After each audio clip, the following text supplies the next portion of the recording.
Dobrý deň, vitajte pri ďalšom videu. Vitamín C patrí medzi najznámejšie vitamíny na svete.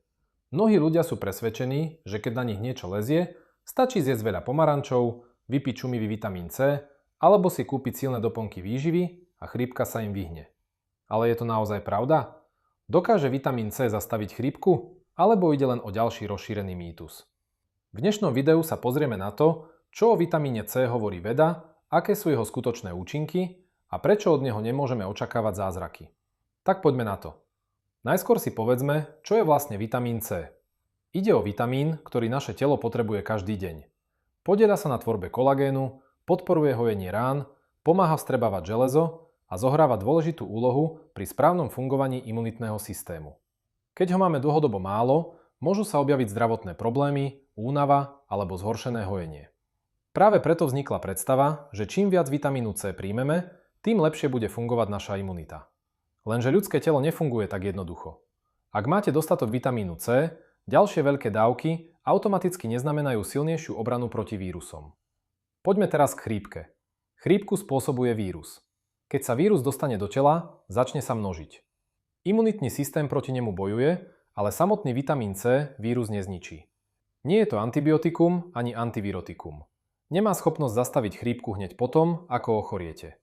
Mnohí ľudia hovoria, ja si dám pri prvých príznakoch 2 gramy vitamínu C a do druhého dňa som zdravý. Môže sa to stať? Áno, ale neznamená to, že za uzdravenie môže práve vitamín C. Veda vírusových ochorení má prirodzený priebeh a organizmus si s nimi poradí aj bez vysokých dávok vitamínu C. Čo teda ukázali vedecké štúdie? Výsledky hovoria pomerne jasne.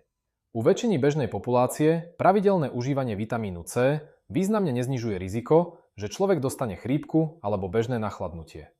U niektorých ľudí však môže mierne skrátiť trvanie príznakov alebo zmierniť ich intenzitu. Zvyčajne však ide o rozdiel jedného dňa alebo niekoľkých hodín, nie o zázračné uzdravenie za noc. Existujú aj výnimky. Niektoré výskumy ukázali, že ľudia vystavení extrémnej fyzickej záťaži, napríklad maratónci alebo vojaci počas náročného výcviku, môžu mať z pravidelného užívania vitamínu C väčší úžitok. To však neplatí pre väčšinu populácie. Ďalšou otázkou je dávkovanie. Často sa stretneme s reklamami na 1000 alebo dokonca 2000 mg vitamínu C denne. Mnohí si myslia, že čím viac, tým lepšie. Pravda je však iná. Naše telo dokáže naraz využiť len určité množstvo vitamínu C. Prebytok sa vo veľkej miere vylúči močom. To znamená, že ak užijete veľmi vysokú dávku, veľká časť jednoducho odíde z tela. Niektorí odborníci to s úsmevom opisujú tak, že drahý vitamín C skončí tam, kde by ste ho určite nechceli vidieť, v toalete. To však neznamená, že vitamín C nie je dôležitý. Práve naopak, je nevyhnutný pre správne fungovanie organizmu. Najlepšie je príjmať ho pravidelne zo stravy. Bohatým zdrojom sú citrusové plody, paprika, brokolica, kiwi, jahody, čierne rýbezle alebo kapusta. Ak je vaša strava pestrá, vo väčšine prípadov príjmete dostatok vitamínu C prirodzenou cestou. Doplnky výživy môžu byť vhodné v niektorých situáciách, napríklad pri nedostatočnom príjme zo stravy alebo na odporúčanie lekára. Veľmi dôležité je uvedomiť si, že imunita nestojí len na jednom vitamíne. Je to ako futbalové mužstvo. Ak máte výborného brankára, ale ostatní hráči neprídu na zápas, úspech sa nedostaví. Rovnako funguje aj naše telo. Silnú imunitu podporuje viacero faktorov. Dostatok spánku, pravidelný pohyb, pestrá strava, dostatok tekutín, zvládanie stresu, primeraná telesná hmotnosť a samozrejme nefajčenie či obmedzenie nadmerného množstva alkoholu.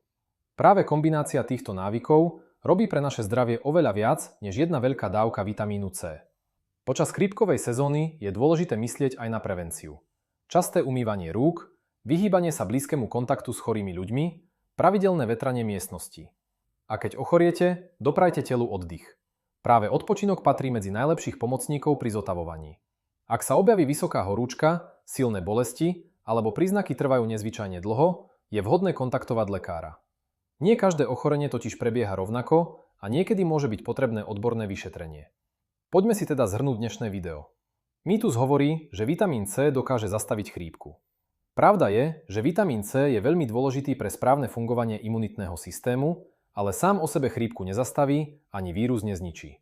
Ak ho príjmate pravidelne v primeranom množstve, podporujete svoje zdravie.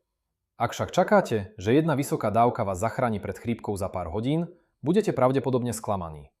Najlepším riešením je myslieť na svoje zdravie každý deň, nielen vtedy, keď už začnete kýchať alebo kašľať. Prevencia je totiž oveľa jednoduchšia ako samotná liečba.